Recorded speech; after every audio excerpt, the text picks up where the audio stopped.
Death and life in the power of the tongue. Speak life. Death and life in the power of the tongue. Speak life. Death and life in the power of the tongue. Live your life, love Christ, do your best to Speak life. Death and life in the power of the tongue. Speak life. Death and life in the power of the tongue. Speak life. Death and life in the power of the tongue. Live your life, love Christ, do your best to Speak life.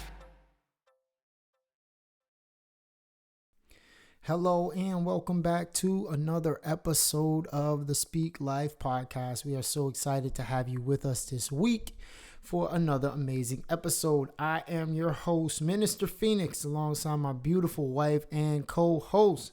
Hey guys, welcome again to the Speak Life podcast. This is your girl, the one and only Sheikah. We are so excited to have you here today. Yeah, so as you can see, this episode's a little different than our normal episodes because you can actually see us. You can see us on this one. So, we're excited about this. We heard our listeners who said, we want to see what y'all doing when y'all in the studio. So we congratulations. Heard you loud and clear. You here. You here, we here. Yes. This week we want to just take some time to just shout out our listeners as usual. All the ones who subscribe, all the ones who like and comment. We appreciate y'all. This week we discovered who our youngest listener is, coming in at 8 years old. We got to give a big shout out to Mr. Kingston Edwards. Yay, shout out to Kingston. you, young king. Thank you for listening, Kingston. Yes, Kingston has his alerts on his phone, or however he gets them. He has his set. He knows. And then when the episodes drop, he's always there to find out what we doing. So if you younger than that, and you tuning in, let us know we can, shout you out. We appreciate y'all. Now, last week, we started off on this topic. We didn't even start off. I shut down this topic at the end of our episode. Miss One and Only over here was trying to jump into it. But I thought it would be a really good topic for this week's episode. And that was the topic of friendship, So we're just going to start off our conversation with this thought. What are some of the characteristics that you look for in a friend? And since you started it, you're going to start it again. Ooh, okay. So what I look for in a friend, I look for honesty, and I look for, I have to be able to trust you. So if I can't trust you, then you can't be my friend. So for me, and friendship, I look at friendship, I take friendship very seriously, where it's not even when I meet, automatically you become my friend. I am very observant, so I have to put all that into practice and just know, like, when I'm looking for a friend, it's something serious, and I don't take it lightly. And because friendship is not just somebody that it's a relationship. It is. So for me, I don't have time to waste. So therefore, if I'm gonna call you my friend, like, I'm definitely gonna put in work. But I have to be able to trust you. That makes sense. For me, trust is definitely big, because I don't trust people easily. I know that for sure, So trust for me is huge when it comes to friendship. Like you said, friendship is like a relationship, So there's a lot that you have to put in. I think for me, I also look for friends who are authentic. They're not trying to put on a facade, but they're genuine in who they are. And that's something I need. I don't no fake friends. No fake friends. That's gonna be my saying. It's either you're my friend or you're not. No fake friends. I need to see the real you, because if I'm gonna be real around you, I need you to be real around me. I think in line with that, another thing that I look for in friends are ones who are non-judgmental. You can't be judgmental when it comes to me, because I'm kind of random. I'm really random, and a lot of times, so I don't need you judging me for, the thoughts that I may, share with you, or things that I may be going through. So non-judgmental, trustworthy. I think those are some of the big characteristics that I look for when I'm picking out friends. Awesome. How many friends you got? So I can't put a number on it. And I will not put a number on it. You can't put a number on it because there's that many, or you can't put a number on it because it's that small? Like, what do you mean? Like, so I can't put a number on it. I can't put a number on it. I'm not running around with 50 friends deep. You ain't got the 50 deep entourage like Hammer? No. Okay. But I have my friends know who they are, and I have my core, group of friends. So, yeah, they know who they are. And these are real friends. So these are real friends. Yeah. These aren't imaginary friends. No. These are actual individuals that you consider your friends. Yes. And they know. You say they know that they're your friends. They should know. I ain't gonna put you on the spot, but I'm just a little iffy about that answer. So, if you consider yourself the one and only friend, just shout out in the comments, because I'm not really sure. This feels really sketchy about Let me find out I don't have any friends. This friend business over here. I hope I got friends. She may be making up this, so I don't know. Let me know. I know I have friends. Let me and know. My friends let me know know who this they ain't are. just in her imagination, and she ain't making this up. Now, I think for me, my friends, I have a few friends. I have a few. I like to keep my circle real small and tight. I like to think that I'm like Jesus in how he would be with his disciples, because he has his 12 that he works with, but then he has his like core, like 3 that they see a different aspect of Jesus than everyone else. It's like when he was being transfigured, the whole 12 wasn't there. He had his core with him when he was praying in the garden.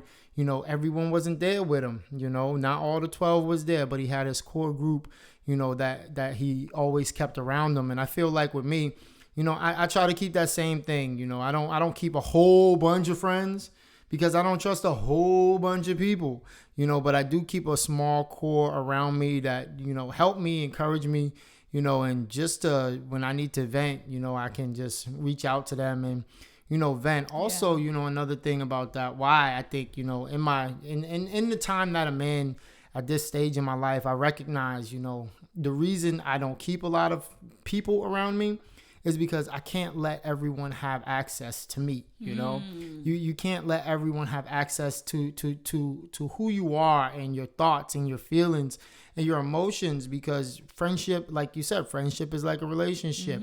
And it's like the same way where I may share something with you, or I may pour into you when you're going through a moment. I got to make sure that the people around me are going to be able to pour something of substance in me when I need it. I think of myself like, I'm like a car, I need gas. So when it comes time where, I'm feeling empty and I need you to give me some gas, you can't be giving me no water. You can't be giving me no Kool-Aid. I need you to give me some gas to keep me going, and likewise, I'm saying, because you get people, when you need something, they don't give you what you need. They don't give you what you need. They're giving you what they want to give you. Yeah. But I believe that, friendship in that aspect, your friends should be there where you can lean on them. And when you're in need of something, whether it be a word of encouragement, whether it be just a time to vent, they should be able to supply you with that so that, you can keep going. And likewise, when they need something, you're able to pour back into them. So I think that's important. And I think that's why I keep my group relatively, small. But we out here. Shout out to my fellas. I see you. Do you have friends? I got friends. Fellas, you ain't even got a comment. We ain't even gonna give life to this. We ain't gonna give life to this. I know I got friends. Y'all know y'all my friends. We ain't even gonna we're not gonna entertain the nonsense. You ain't gotta put me on the spot. I got some friends. Thank you very much. All right. Fellas, we ain't entertaining this. You shout out to y'all. Y'all know how we roll. Anywho, so we talked about, what we look for in friends, and we talked about a little bit about, friendship and things like that. But, let's talk about what friendship is not, because some people don't understand what friendship is not. They think they know what friendship is, but really they don't have a proper understanding of what friendship should look like or feel like or be like. So what are some things in your opinion that friendship are not? So for me, friendship is not one-sided. Tell us more about that. What you mean, like one-sided? It's not one-sided where one day I'm your friend and the next day I'm not, and I'm your friend when you want something, and I'm not your friend when you don't want nothing. I'm not your friend. Yeah, I'm your friend when it's just the both of us, but then when we go out and out at an event or in a crowd, and then I'm not your friend. Like, it's not convenient. Ooh. So, that's what I think friendship is for me. All right. What friendship is not. Oh, friendship is not. What I think friendship definitely is not I don't need people who are gonna just kind of like agree with everything that I say. I think if you're my friend, and you see me like acting crazy, or you see me saying something that's like out of pocket or out of place, you should be able to call me out. Because at the end of the day, I feel like as my friend, you always want to see the best for me the same way I always want to see the best for you. So I can't have any yes men around me. I need my friends to be real and be able to keep me accountable, because I feel like in that aspect, that's the only way that I'm going to get better than where I am. And that's really, the purpose of having a friend in your life. It's not so that you can stay where you are, but I feel like friends supposed to make you better. It's like you're always supposed to be trying to get somewhere. I don't like being complacent. So I feel like my friends should always be pushing me, to be better than where I am. And we're not always going to agree on everything. And this is a big thing for me. It's like I recognize that I'm not always going to agree with my friends. There's going to be some times where we may have disagreements. But at the end of the day, if you're my friend, my friendship shouldn't change because we don't agree on something. If we in it, we in it. We're in it. It's kind of like, I look at it kind of like family. The only difference between your friends and your family, you can't pick your family, but you get into it with your family's still your family. Yeah. The same thing is with your friends. You get into it with your friends. You may not like each other for the day or a few hours, or you may not, be feeling, what they're saying. But at the end of the day, even if we, go back and forth and we have some conflict, we're still going to be friends regardless. Still going to be friends. And I think that comes with really understanding and knowing who you have for a friend. And if you don't understand the type of friends that you have, you may not necessarily be their friend. You may be an associate. And what I mean by this is like, different friends have different needs. Like my friends, for example, if they've been around long enough, they have finally come to realize that if they need me, they better not text me. Because if they text me, they know they ain't going to see that text message. Like that return text for like a week. Right away, yeah. Like a week. My text, or maybe a few hours. Not even a few hours. My text back game is really bad, So I'd rather call you, than really text you back. I will text you back, just randomly out the blue, be like, yo, what's up, bro? I'm thinking about you. Hope everything is well. But if it comes to you needing something and you text me, you might not. You fellas, y'all know y'all might not get me. Call me. Y'all know y'all need to call me. But I think, just knowing and understanding what it is with your friends goes a long way. So that, if you have one of those friends who need that validation, and it's like, all right, you my friend, so I'm going to validate you. I may even think it's silly, but, I understand that's how you are, and I understand that's how you operate. So because I respect our friendship that much, I'd be willing to sacrifice. Yeah, you definitely have to know who your friends are and what makes your friend happy, what makes them tick. Like, you have to know, because if you don't, then you're always going to be in your feelings. So for me, because I know my friends and they know me, or hopefully they know me, but yeah, I think they know me. And so if they see me acting a certain way, they know it's not like anything really towards them, or if it's towards them, then we could talk about it and move on. I think I make my friends tick. I think they'd be ready to throw me away. Why? Why? I think I just go out of my way to purposely bother them to make sure they're doing well. I don't know if they like that or not, but if they don't, I definitely... You're randomly checking in? I'm the one who makes my friends tick. Another thing on that note, that if I would have to say friendship is not envious. Because I feel like me and all my friends, we're trying to get somewhere. We're trying to do some things. And if I see my friends trying to get somewhere and they start succeeding, I should be the first one there to support them in what they're doing, and to congratulate them and to be happy for them. And there shouldn't be no jealousy, no envy in that. And what I mean by this is, like, I understand we all trying to get somewhere. My calling may be different from theirs may be different from mine. So when I see them, I should be able to be like, yes, look at my man, he's blowing up, and then I see where I'm at. I'm like, I see him blowing up, and I know my time's going to come. I can't wait for my time to come, but I'm still happy because I see him doing well. And likewise, when he sees me doing well, he should be able to celebrate with me and be able to big me up and be like, yeah, that's my man. Look at him. He's coming up. Pay attention, but we both trying to get there, and we both, trying to boost each other up, but if I have a friend who's looking at what's happening, or if I'm looking at my friend and he's, getting somewhere and I look at him and I'm like, yo, that shouldn't be him. That should be me. That's a whole different story. You can't have people like that in your corner, because it's like whenever you get somewhere, whenever you succeed in something, deep down in their heart, they're not wishing you well. And that's going to put a strain on your friendship. And that's going to cause problems later on, because jealousy, it just doesn't work. It doesn't work in relationships, so it can't work in friendship. Yeah. Well said. All right. All right. Last piece. We'll end with this thought. If you were trying to encourage someone in picking friends, you needed to give them some advice, what would you give them? Just be careful of who you actually let in.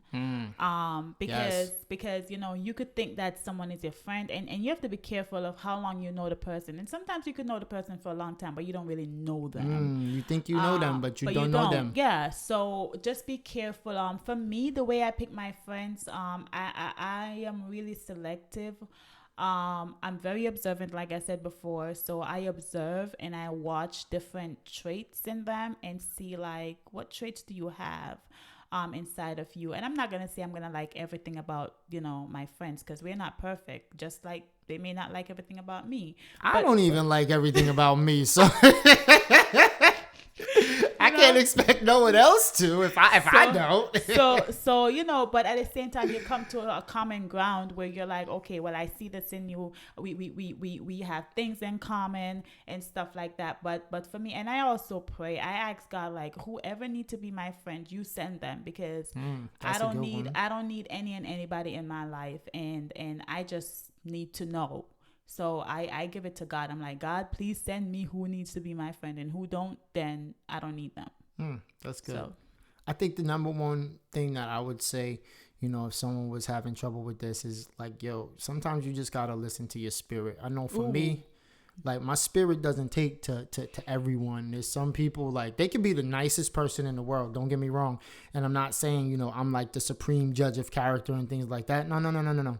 But my spirit generally doesn't lead me wrong when it comes to people, because there's just certain things that, my spirit just doesn't agree with, and I may not even understand it. But if my spirit doesn't take to someone, I can't be their friend, because, I'm always going to feel like there's going to be something there. Yeah. And it's not, like I said, they may be the nicest person in the world, but that's one thing that I know for me hasn't really, let me down in certain areas. So I know that's one piece. I need people who can be honest. I need people I can trust.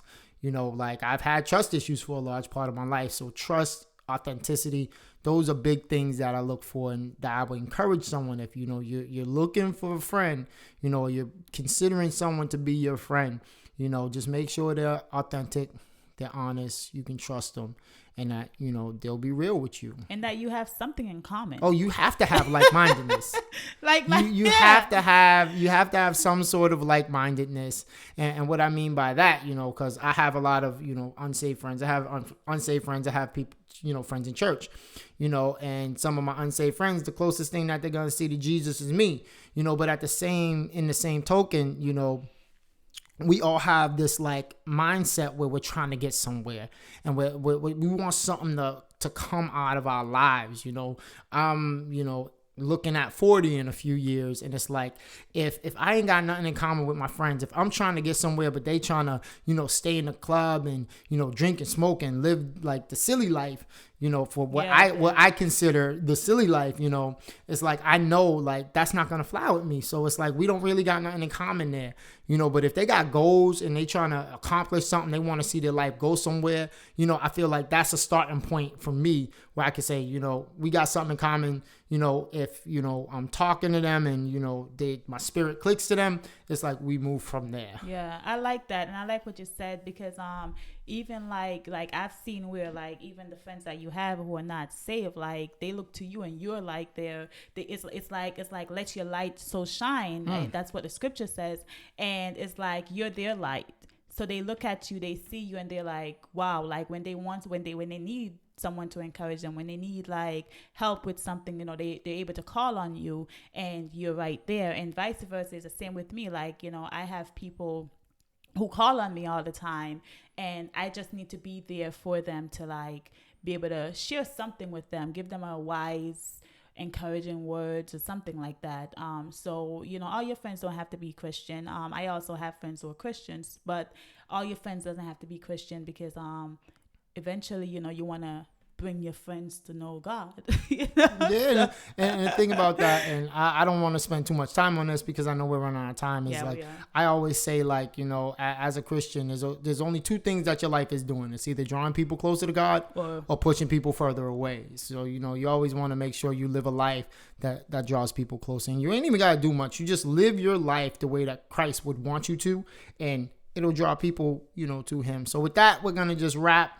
And, you know, I really appreciate everyone tuning in. Make sure that you like, make sure that you subscribe, make sure that you leave a comment. Don't forget, you know, When Three Roads Collide is coming soon. It is coming soon. We will let you know. I know we've been hearing questions about pre-orders. We'll let you know. Don't worry. We ain't forgot about y'all. We love y'all. You know, remember, you know, death and life is in the power of your tongue. So make sure that you speak life. Speak life. We love y'all. We Have love an you guys. amazing week. Be blessed.